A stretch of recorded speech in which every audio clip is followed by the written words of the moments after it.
Tony Connelly and Antonio Esteves Martins are two respected journalists based in Brussels. Both men cover European affairs for their respective public broadcasters. Tony Connelly for RTE in Ireland and Antonio Esteve Martins for RTP in Portugal. Both men observed at close quarters the arrival of the new French President Nicolas Sarkozy following his election victory in May. In July 2008, France take over the EU Presidency from Slovenia. In this edition of Agora, we look at what these two experienced Euro watchers think of Nicolas Sarkozy. Well, certainly Sarkozy presented himself as a man who wanted this rupture with the past. He wanted a culture of enterprise, a culture of work, a culture of not being afraid to create wealth. And this seemed to be really in tune with the mood coming from Brussels under the Barroso commissionship.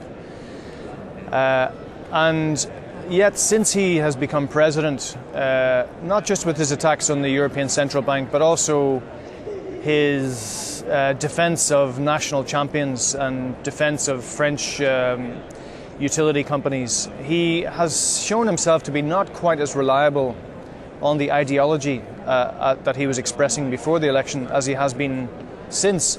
Also on foreign affairs, I think, on the one hand, people were looking to Sarkozy to take a strong line with Russia, and yet he telephones Vladimir Putin on the success of the United Russia Party in the parliamentary elections.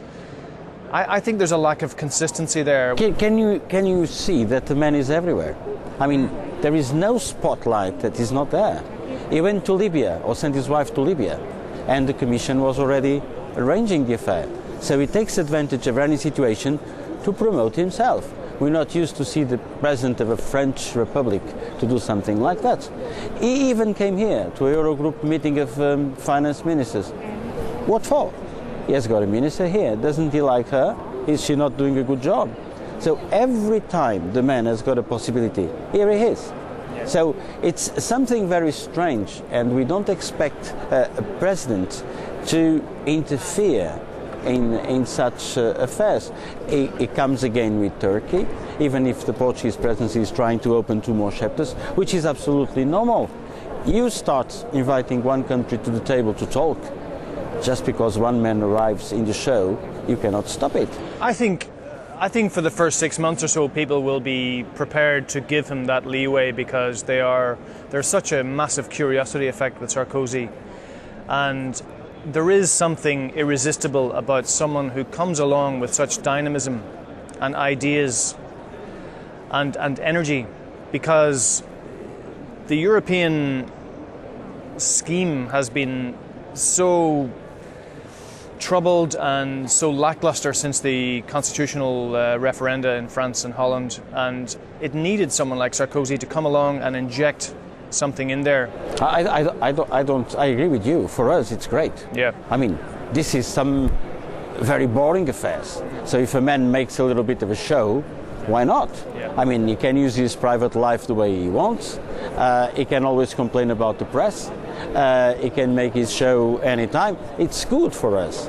But if you take what we have about France, the idea we have from France, is completely far away.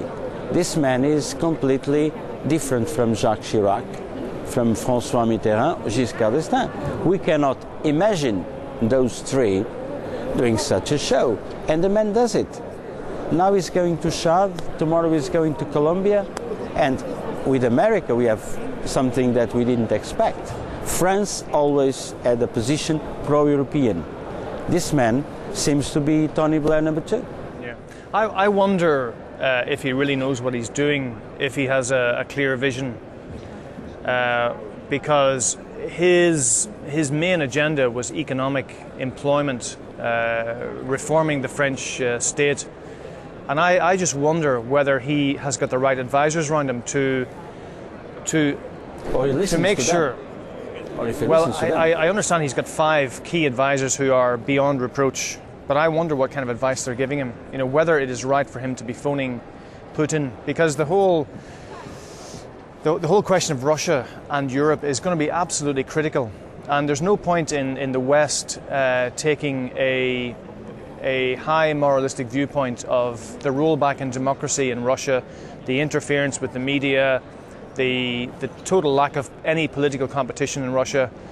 And it's so difficult for Europe to present a united voice on this at a time when they are supposed to be strengthening their profile and their moral weight on the world stage. And yet Sarkozy comes along and phones Putin and congratulates him. It wasn't even Putin's, it's not even his party. You know, it wasn't him running for president, it was simply a parliamentary election in which he was the lead candidate. So that kind of thing troubles me. Now, you have 6 months for him to think over. The Slovenians will have probably the same as the Portuguese, him trying to interfere, but then he takes over. Is the man going to do with his presidency what he's doing now, or even worse? Probably will. He has got a few things on his agenda. Wine reform, agricultural items. So this could be a little bit dangerous, and eventually a conflict between him and Merkel or Brown could bring Europe to a standstill, which is absolutely not needed. We've seen some rather disturbing signs of autocratic hyperactivity, which leaves us a little bit concerned.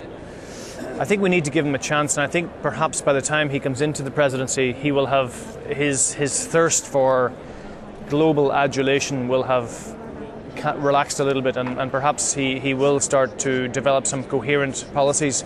But if he uses Europe for his own purposes, as he's done in the past, so I don't think we have the common interest, but the French national interest, or if you want, Sarkozy's interest, he's going to make his propaganda during 6 months. If he goes this way, that's what he's going to do, and the others might get fed up. It'll be exciting for us, though, as correspondents. For the news, it will be great. Yes. For Europe, I'm not so sure. Vive Sarkozy. Maybe.